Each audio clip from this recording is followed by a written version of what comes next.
Drisha, are we ready? Yes, I'm ready. Yeah. Um, we are live. Dr. Mahmud, are you ready? Should we start our conversation? Yes, please, of course. Thank you. Thank you. Welcome everyone to the POP Climate Leadership Conversations, a tribute to our chief mentor. This project aims to strengthen youth leadership and explore tactics that empower the youth to take action and tackle the most pressing environmental issues faced globally. We are conducting a series of conversations on leadership strategies, recommendations, reflections, and examples, each focused on global leadership and a different pressing environmental issue. This initiative is designed and implemented as a tribute to our chief mentor, late Dr. R.K. Pachori. Today, we have a pleasure of speaking with Dr. Tahir Mahmud, a renowned rheumatologist, about the link between climate change and bone health. Dr. Mahmood is a distinguished consultant based in central London and Tunbridge Wells. He is renowned for his expertise in osteoporosis, osteopenia, osteoarthritis, rheumatoid arthritis, spondylitis, and inflammatory arthritis. Additional to his practice, Dr. Mahmood has held a number of esteemed positions in public associations throughout his career, with a particular focus on improving patient experience and outcomes, including as a member of the MTW Patient Experience Committee and as an organizer and chair of conferences on patient experience at the Royal Society of Medicine.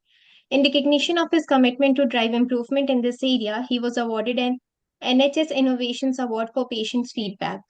He has also been actively involved in medical education throughout his career, having lectured and trained a wide range of medical students and fellow practitioners. We welcome you, Dr. Mahmood. I think we have Anna here as well. Anna, are you there? Yes, hello. I'm so sorry for the delay.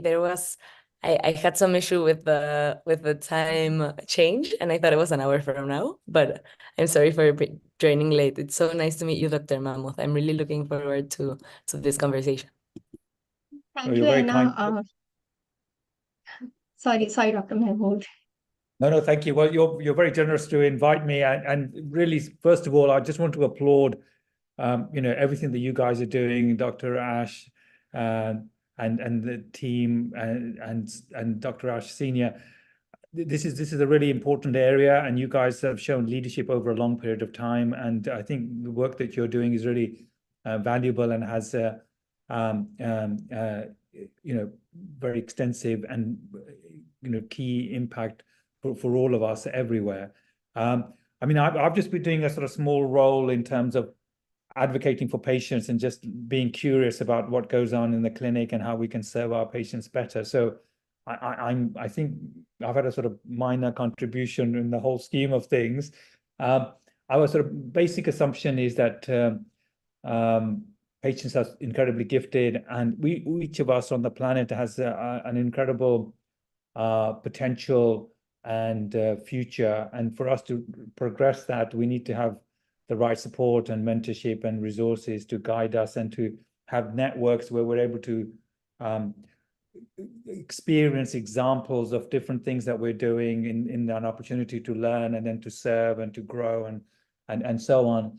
I mean, my particular sort of focus is arthritis and osteoporosis, and I've been interested in patient feedback. So just to give you a quick story, every patient I see in clinic is always teaching me something. So I'm not necessarily, yes, I've got some skills and I have a technical sort of capabilities to help with their symptoms and get them to a place of safety.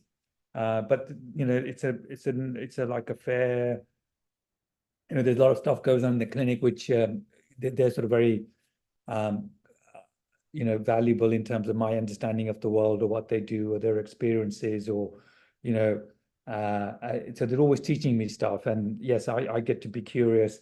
I share with my children and stuff that there are people who are hardworking and there are others who are hardly working, and I'm definitely in the latter category.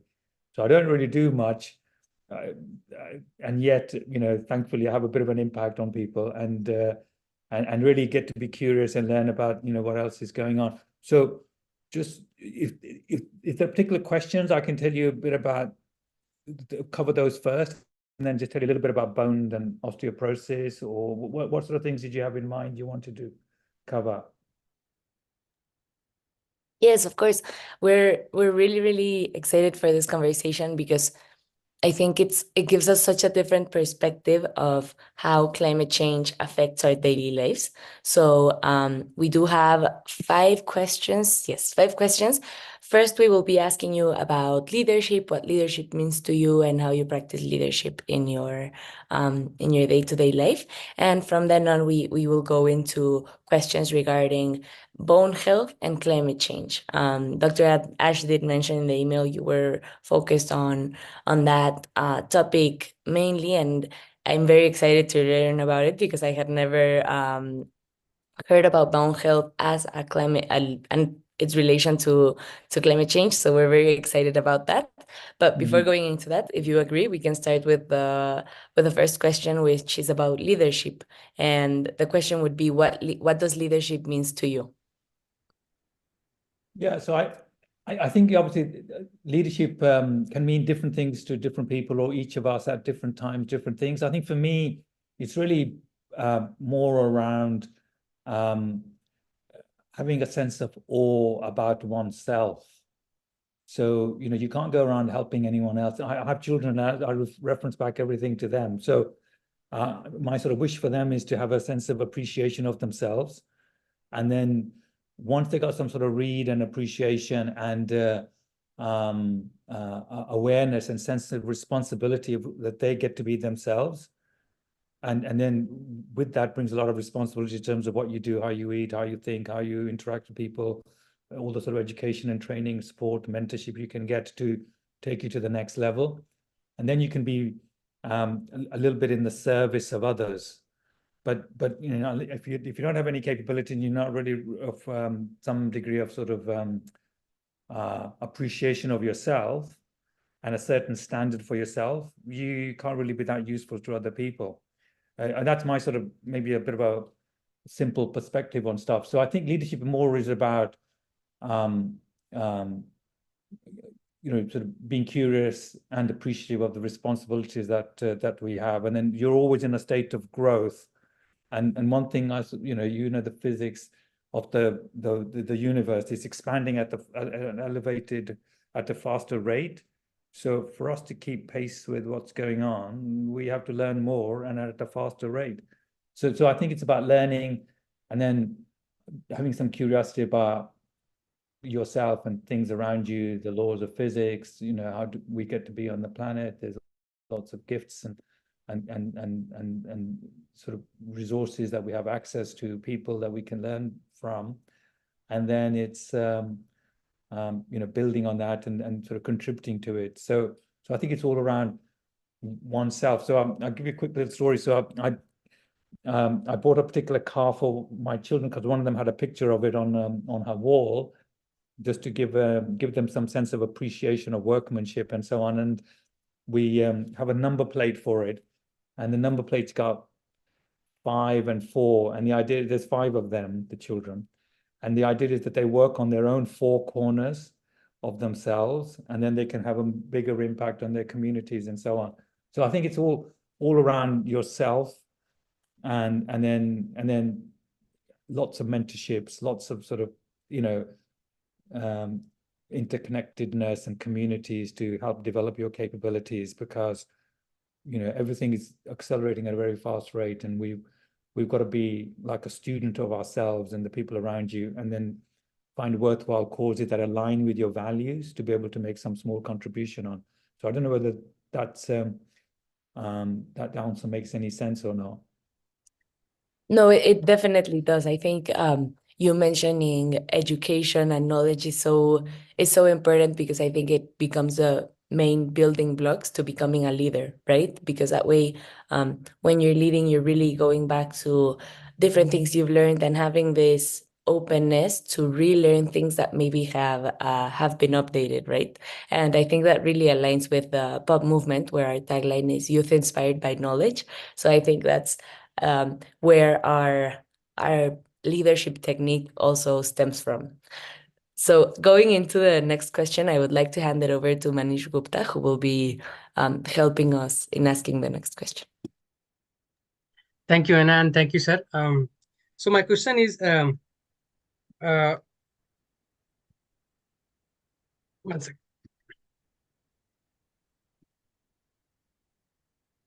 Yeah, so So, I'll just clarify one thing about leadership. So in my yes. view, it's all about, realizing your own potential, which is never ending, because, we can always have a better appreciation and understanding of stuff. And then it's to do with the service of others and service of yourself. So with your health, we have to be proactive about our health. We cannot tolerate any symptoms for ourselves or people around us. With our education, we need to be sort of building and learning new things. We need to be part of bigger and wider communities. You guys are an example of that. So that we're always in a state of improvement and progress. And if we have those sorts of assumptions and simple, that's a bit of like a simple thing. How do you actually bring that to the fore? You can only bring that to the fore with the right-minded people, with the right structures, with the right resources, with the right tracking of what's going on, and objectively sort of make progress. So there's a degree of sort of urgency and sort of high expectations that need to be reviewed and improved and built on sort of continuously. So it's quite a dynamic thing, and then whatever we wish to communicate, we have to be an example of that. So if we say, oh, learn something, or be curious, or be respectful, or have an appreciation, well, words are words, but experiencing them and being an example of those and improving those sorts of aspects of it, is a lifelong sort of thing. And what you guys are doing, is an example of, you're putting some of these things into practice and helping people explore different things, and then to demonstrate how much progress they're making, and then are an example to others.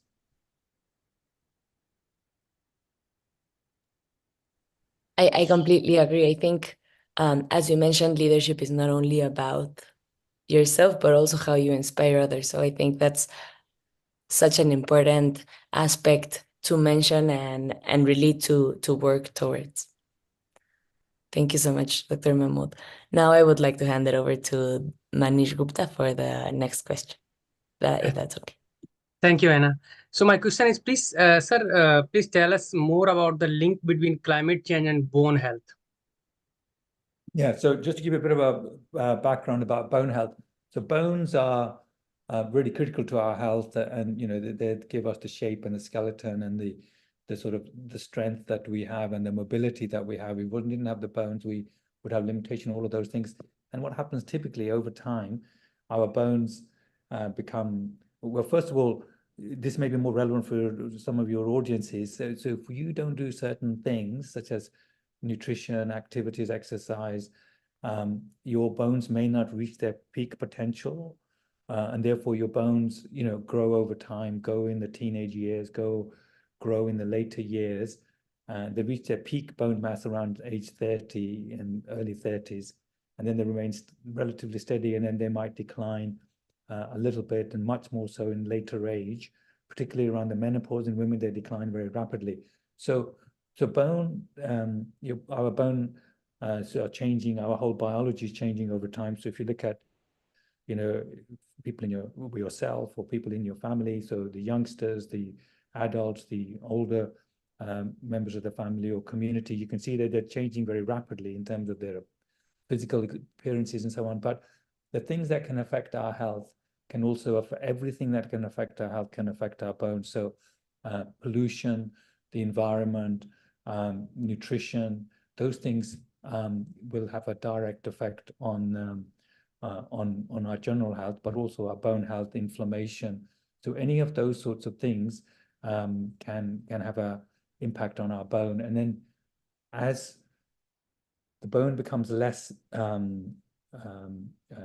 strong, or becomes more osteoporotic, then the likelihood of a fracture goes up. and if you have a fracture, then there are lots of complications from that. So at one level, it may just cause a bit of pain or some loss of function for a period of time. There may be recovery, but at another time situation, particularly if you had multiple of these small events, and that you can have more serious fractures, such as your spine or your hip, and then the impact on your general health is very much more considerable. So if you have a hip fracture, 10% of people don't survive the first month, and 10% of people don't survive the next 11 months. So all of these things can have a major impact on your mobility, and anything that affects the environment affects your health, and it affects your bones. So pollution, nutrition, access to different resources will impact your health and your bone health. So if there's a nutrition, so for example, if there was issues with food or agriculture or those sorts of things, nutrition, you need a whole stack of different things like greens, nuts, dairy, other food resources. So if any of those are impacted by climate change or any of the other sort of disruptions that climate change can cause, can have a direct effect on our health in a very major way. Thank you so much, Dr. Mahmud, for that answer. That's so interesting. I had no idea how, well, it makes perfect sense, but for example, how the nutritional value of different crops is declining due to climate change is having a direct effect on our health, or even the amount of pollution. For example, here in Mexico City, lately we've had many days where a fifth of the cars can't be driven because of the amount of pollution. So I hadn't thought about how that impacts directly on our bones. So I think it really shines on the fact that we're not only affecting the environment, but ourselves as well. Yeah, no, as you appreciate, we're such a close ecosystem that anything that affects anybody affects the rest of us, and I think this is why you guys are doing it so valuable, and certainly the environment has a very direct effect, because we are your skin, your hair, your bones are is the few meals you had a few weeks and few months and few years ago. So our bones are changing very rapidly. About 15% of your bone is being replaced every year. Your skin is about 28 days old. The lining of your gut is about like a week old or less than that.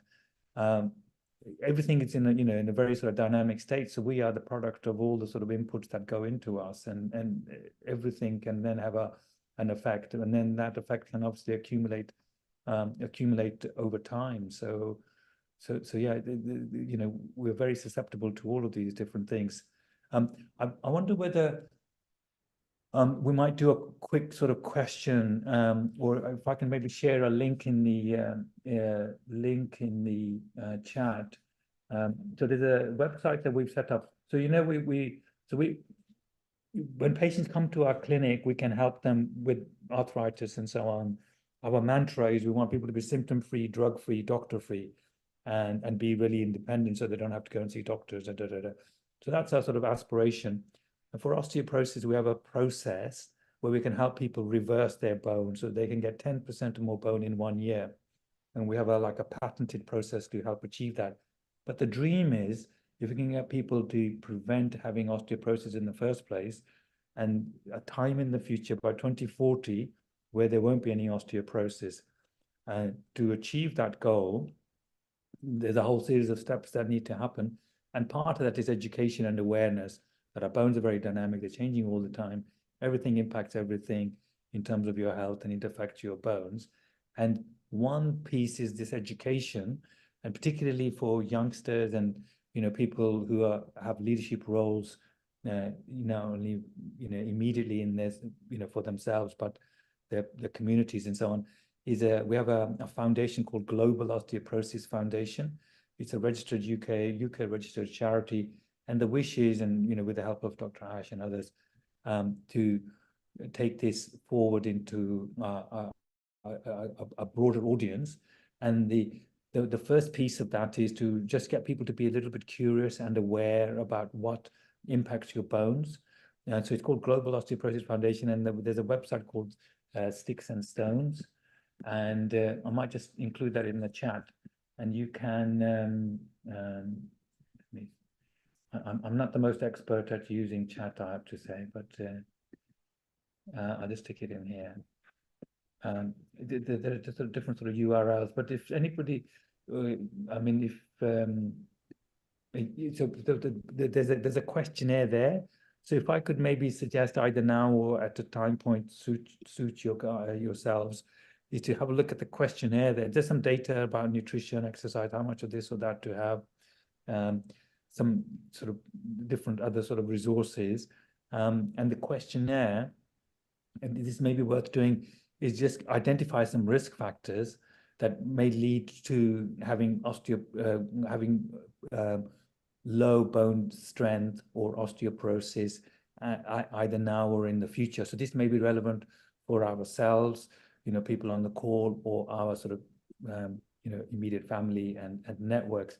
So the wish is that if we can explore some of the sort of elements there, then we can identify some risk factors. So rather than wait for a fracture to happen or something else to develop or some other sort of complication to be there before we take steps to ask for help, we want some sort of early warning to make us a bit more alert to this area, and then get the right sort of resources, be that some education or otherwise, or seeing a clinician and so on. So I mean, maybe if you'd be kind enough to sort of either look at that at some point, that's possible, to just share that within the community that you guys have. So my wish would be that let's help this immediate network be a bit safer, be a bit more aware, be a bit more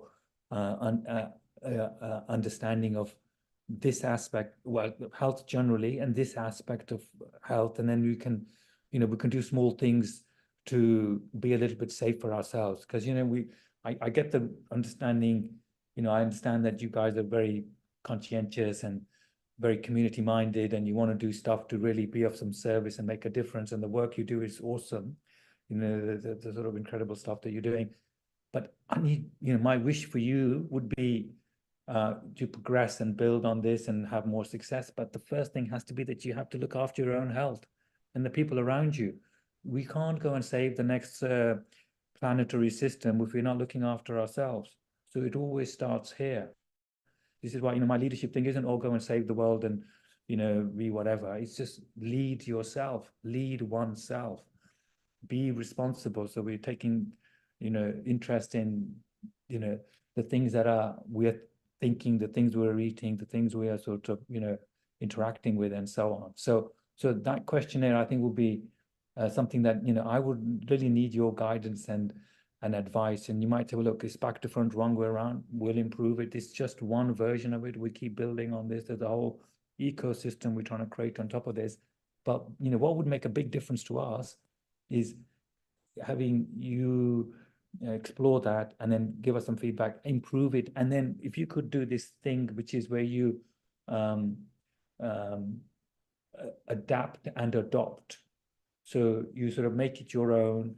And, there has to be like a shared leadership. There has to be a shared sort of endeavor where we, look to you as our guides and our resource and our ambassadors in the different communities to say, look, please, let's do, that's important, that's important, that's important, but let's just make sure you're safe, that you haven't got this risk factor, that risk factor, you haven't got this or that likelihood of having an injury or a problem or a complication later. Because if we're not looking after ourselves, we can't really be that useful to other people. And the other thing that you might be aware of, and I know you guys are at different stages, and but a lot of the people in this part of your organization, you're just in the process of gaining adulthood or being in early adulthood, and you're at the peak, you're getting to a place where you will have your peak capabilities.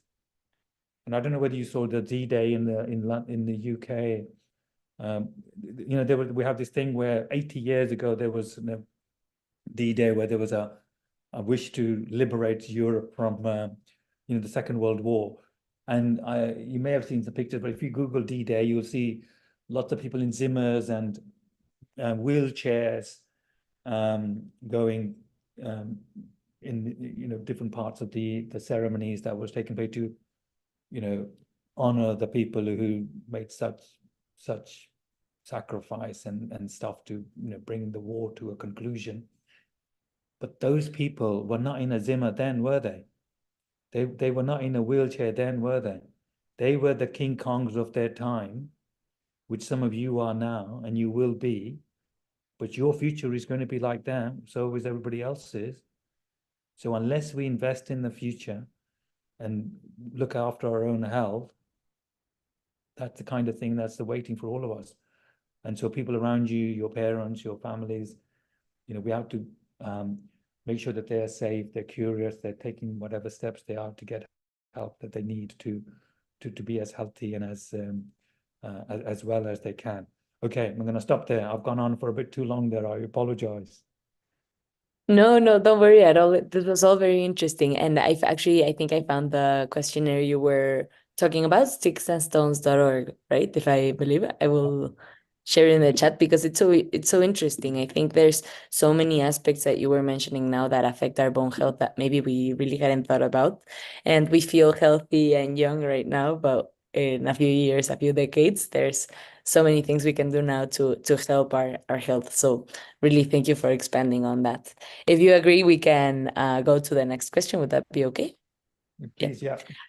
Awesome. I would like to hand it over to Prince, who will be asking the next question.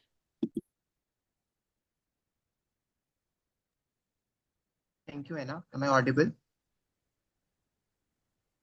Okay, so hello, Dr. Mahmud. The question which I want to put forward is that do you believe making this connection between health and climate change widely recognized would lead to fast and effective climate action?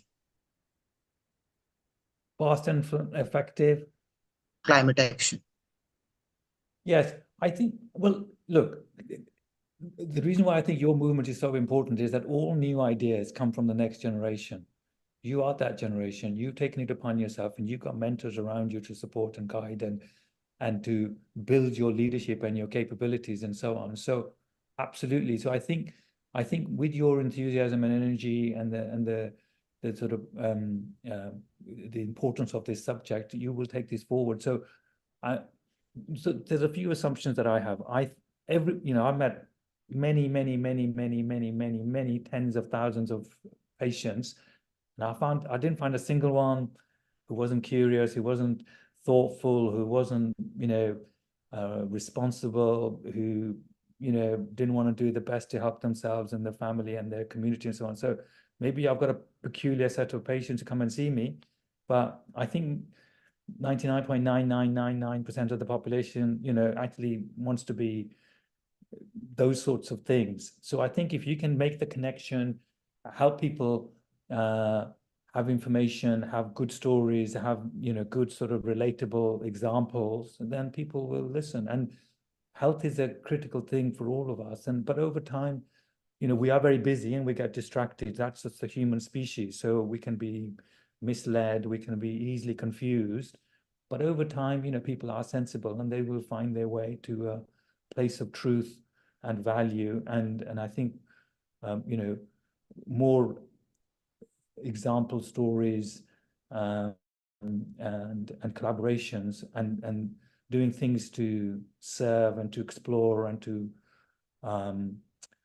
collaborate, I think will make sense to people. But we always have to be in a state of service and bringing information or bringing some material to them which serves and addresses their curiosity.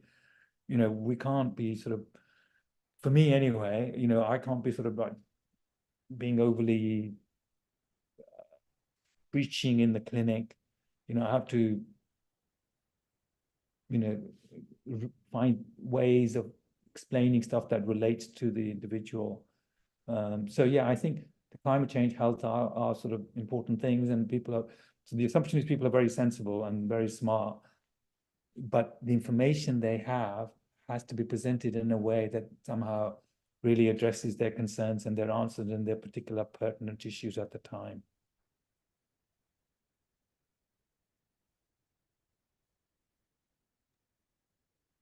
Yes, go ahead, Prince.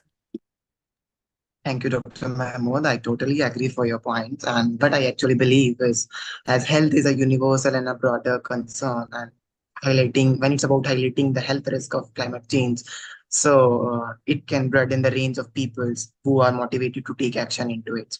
So, what I actually believe that when climate action is framed in such a way, so we can protect the public health and we can provide a stronger justification to the policymakers, and we can enact some strict regulations, so it can invest in some clean energy solution, and we can have a better health resolutions for the coming future.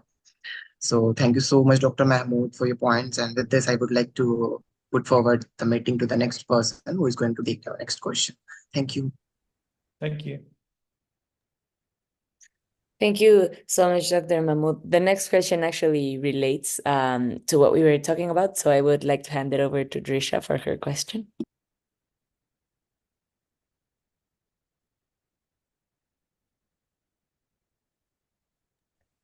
Let's see if she can hear us. Drisha, will you be able to ask your